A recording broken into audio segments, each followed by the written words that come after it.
say yours looks the prettiest at night. Tell me about the red lights. What's the story behind that? It's a BMW. We can't get much attention next to the Ferraris and the Lamborghinis. If you could see, it's not easy to understand this girl.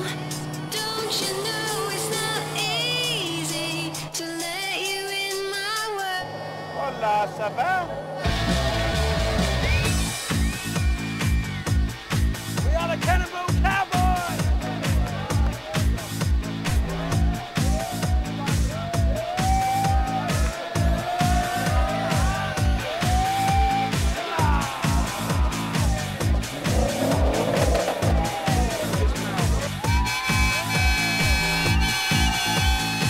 There's only one sad part to the whole story, is that all these reports in England have said that we're millionaires. But I'm still trying to find my lost millions now.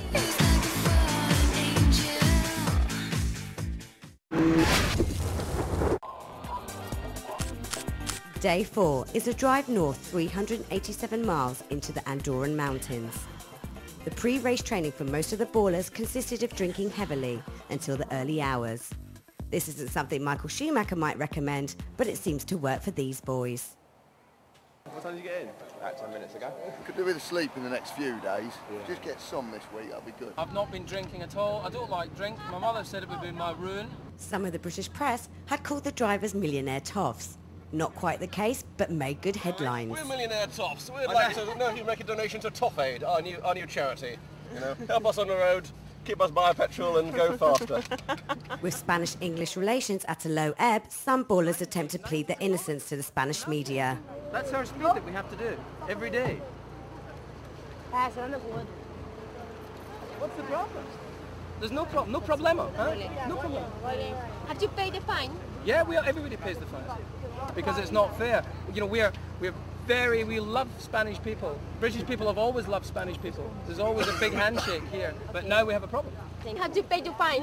Yes, we paid our fine, and we're now legal to do what we like, apparently.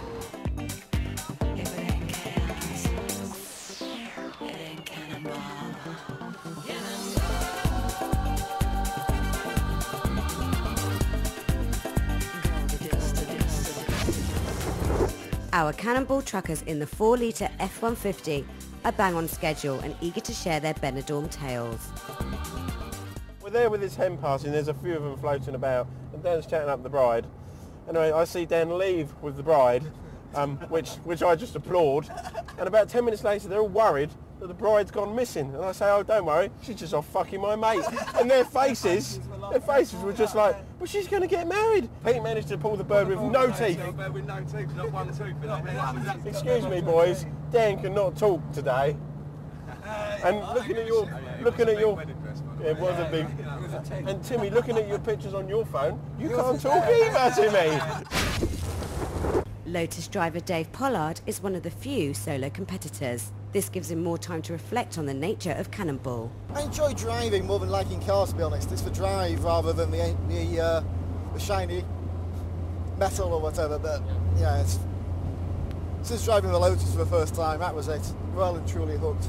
Because I'm a solo driver, it's been the endurance, it's been a case of no point being doing mad dashes and resting. I thought just take it easy, nice and slow but sure, and just make sure I get the progress along the line. And it seems to have worked so far.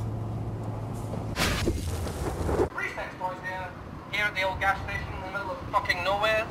We're the fucking winner. On the way to Andorra. Sex toys, get your sex toys.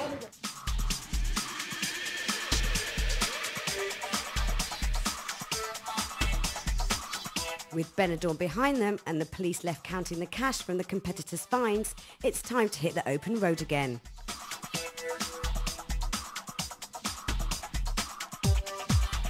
This is the true spirit of Cannonball, the throaty growl of a well-tuned engine and the simple pleasure of hugging the corners of hairpin bends at high speed. All lead to this ultimate driving experience.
driving a fabulous, fabulous 550 Maranello, and I'm absolutely loving it.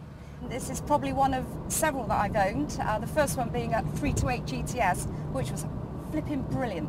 I was 29 years old, so I got my first Ferrari before I was 30 years old, and wow, what a car that was. We had that car for a good 2.5, 3 years, and we were very reluctant to exchange it. Then we went on to various other cars like Aston Martin DB7, Vantage Volante. That was a lovely car, a couple of Porsches as well.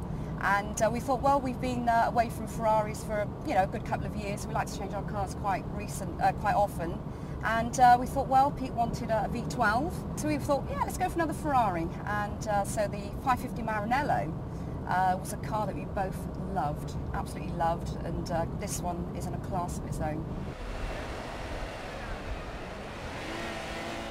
The police, after they realised what we were doing in terms of it's a driving experience holiday, not sort of driving at crazy speeds and causing a nuisance to the public, they were very, very, very respectful to us. They apologised for handcuffing my husband. At the police station, they made sure that when he was put in a cell, he was actually searched as well. He had to take off all of his belts, shoes, and he was put in the cell for a couple of hours, but he was so grateful because he had a concrete bed to sleep on. Some forgetful tyke has managed to leave a petrol station without paying.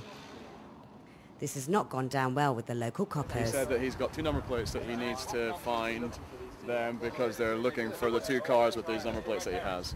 I don't know if it's from the petrol station didn't pay for gas or if they've been caught speeding or whatever, but basically he's checking the cars for these 2 number plates he's got written down. He paid for his fuel.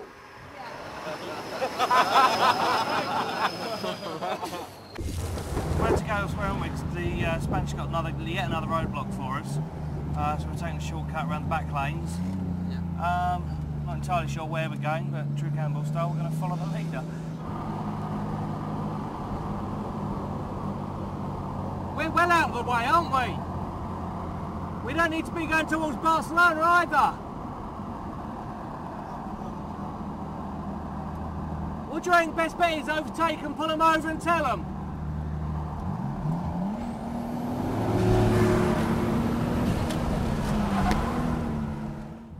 Got my first car at 16 and worked on it for about 9 months so that I could actually then be ready to drive the way I wanted it to be.